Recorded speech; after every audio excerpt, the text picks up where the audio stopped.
Everybody, firstly, thanks everyone at Beltech for having me. My talk is going to be slightly different than a lot of the other talks today because it focuses much less on the technology and much more on you, the people driving the technology forward.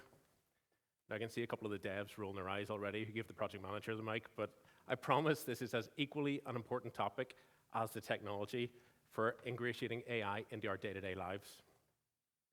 Over the last 18 months, something really interesting has happened. We've gone from AI is going to take our jobs to AI is now my coworker. Same technology, but wildly different emotional responses. Over here, we have fear, and with fear, we tend to question things. But over here, suddenly it's a lot more familiar. We're not questioning things as much, and maybe thinking in the same way we should be. AI is transforming how we plan, code, decide, and deliver, but it hasn't yet replaced the most important piece of successful project delivery. You, the people who give the work meaning, context, and direction. And that's where leadership matters now more than ever before. For most of us in this room, AI as we know it today was not a thing for most of our professional careers. And if you didn't know something, there was two options. Number one, you just figured it out. Or number two, and my personal favorite, you argued about it until the other person gave up.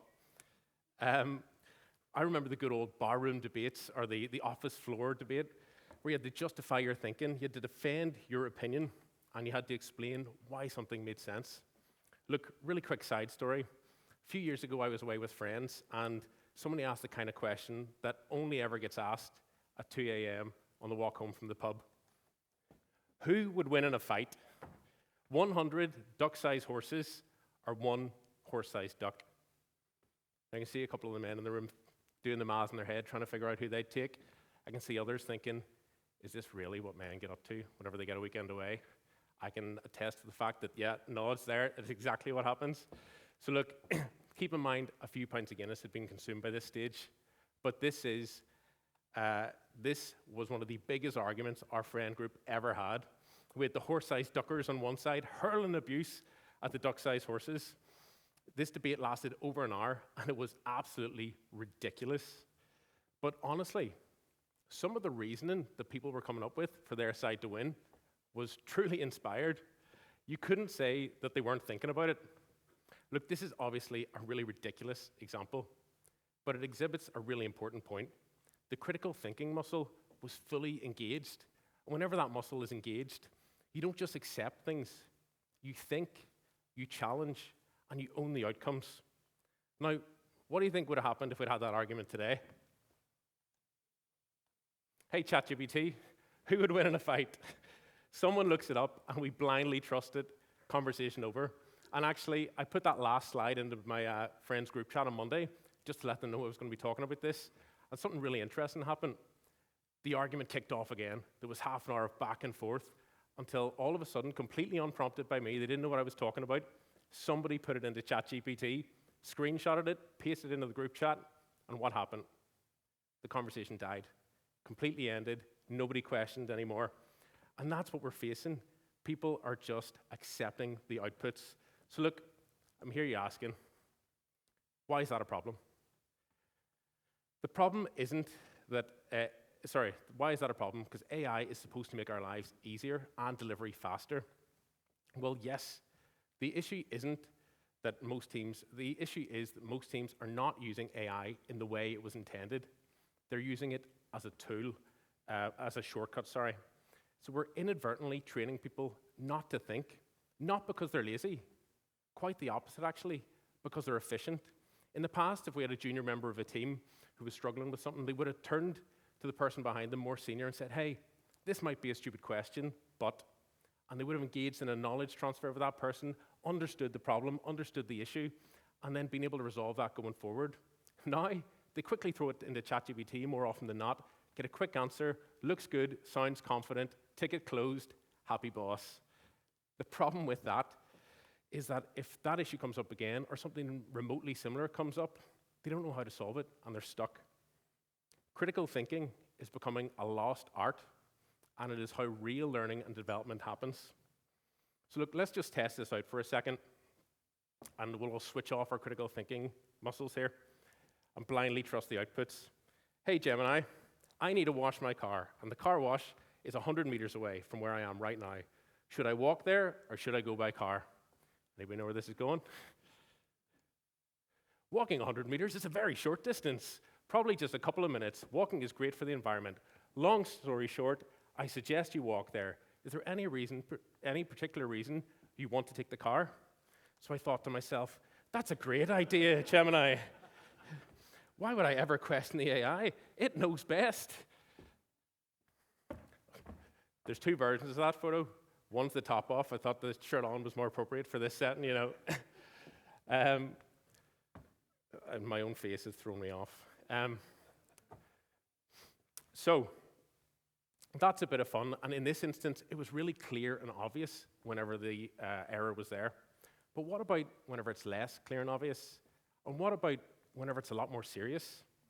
Who in the room has heard of Replit? Yeah, okay, a good few. For those that haven't, Replit is a browser-based AI-powered software creation platform. See the PM making sure he reads that. And last year, a company using its coding assistant went into a freeze. No changes, no deployments, hands-off production. Pretty standard. Now, the Replit agent had another idea. This agent was given full control of the company's production environment, and despite being told explicitly not to touch anything, the AI decided it knew better. It deleted the company's entire production database, wiping out thousands of records with no backup. And what made it even more surreal is what happened next. Firstly, the system lied about any wrongdoing and tried to hide the details. And after that, once probed further, it admitted to having a catastrophic error in judgment, and then it panicked instead of thinking. Let that sink in for a minute. We've built systems that can write code, deploy changes, ignore explicit instructions, and apparently panic. I want you to stop for a minute. Excuse me. I want you to stop for a minute and picture the meeting where that decision was made. Are you telling me that nobody raised about giving an AI tool unbridled access to the production environment? Should the AI have this level of access? What happens if it misinterprets the instructions? Do we have guardrails if it acts autonomously? Well, look, maybe somebody did ask, and they just decided to blindly trust the outputs instead. Problem number one. Or maybe even worse, they didn't ask at all, which brings me to problem number two.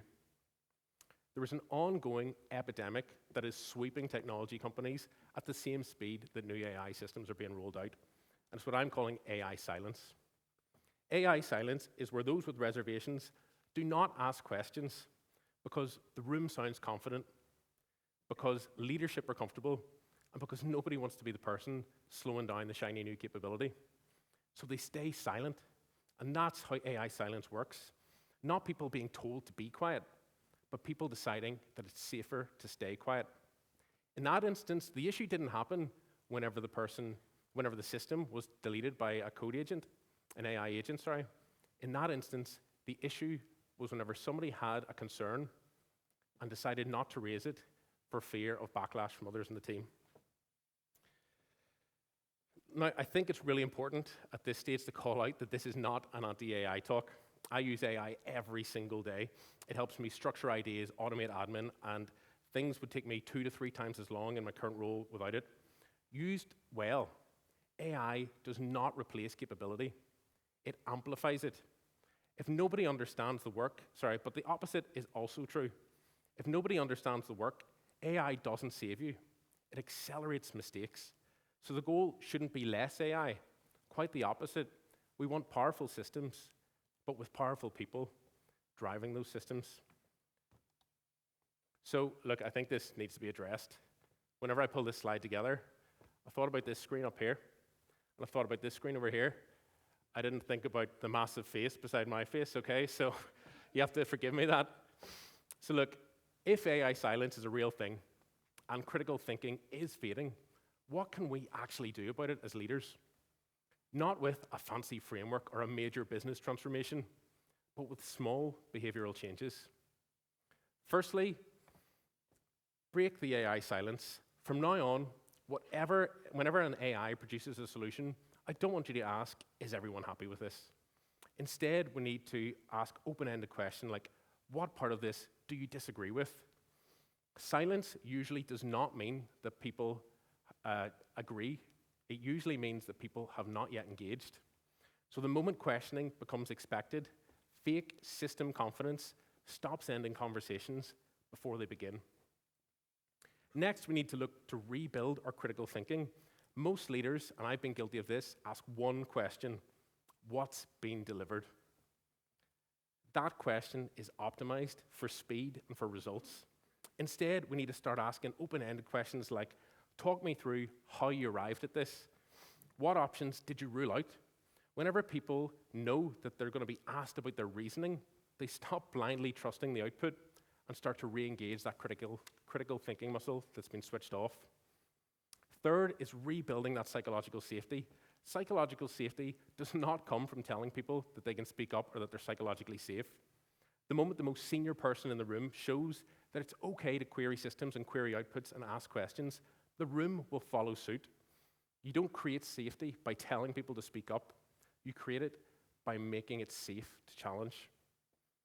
Fourth, and for me, if everybody could take one thing away from today, it's this: keep the accountability human. I want everybody to make this sentence part of their team's language going forward. That's the system's recommendation. Now, what do we think? Here, we've very clearly drawn a line where the AI suggests and humans make the decision. That one habit keeps ownership within the room. And finally, add a pause at decision moments. If you can't explain something, how are you ever going to stand over it? Before committing to a major change, add one simple rule. Someone must explain the benefits and the reasoning. If nobody can, you're not making a decision. You're just blindly accepting one. If you do these 5 things, you'll create teams that still move fast, but also understand where they're going. Oh, sorry. So look, finally, what changes and what absolutely cannot whenever AI enters the workspace? Speed changes. The barrier to entry changes. The way we produce work changes. However, with all the new tools and the new abilities, the ability to produce work and actually understand it are no longer the same thing. Which brings me to the things that fundamentally cannot change. Somebody needs to have accountability. There needs to be judgment within the team, not of the team, and there needs to be psychological safety surrounding our teams. Someone still has to decide, does this make sense? Somebody still has to understand the consequences of being wrong, and somebody still has to say, we're going ahead with this. Look, the organizations that succeed are not going to be the ones that are using AI the most. They're going to be the ones that are using it effectively, without outsourcing, thinking, accountability, and common sense. But thank you very much. I've been Shane McKee. I really appreciate your time. And I will be about for the rest of the day. So if anybody wants to tell me who they would take in the horse-sized duck or the duck-sized horse debate, I'll do tallies and send it into the group chat. Thanks very much, guys.